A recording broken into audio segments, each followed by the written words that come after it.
I will exalt you, Lord, for you lifted me out of the depths and did not let my enemies gloat over me.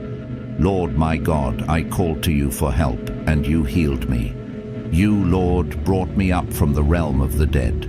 You spared me from going down to the pit.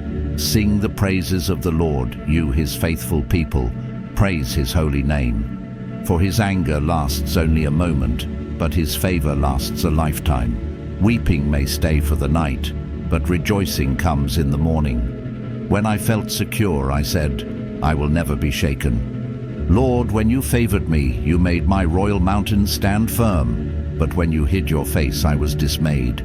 To you, Lord, I called. To the Lord I cried for mercy. What is gained if I am silenced, if I go down to the pit? Will the dust praise you? Will it proclaim your faithfulness? Hear, Lord, and be merciful to me. Lord, be my help. You turned my wailing into dancing. You removed my sackcloth and clothed me with joy, that my heart may sing your praises and not be silent. Lord my God, I will praise you forever.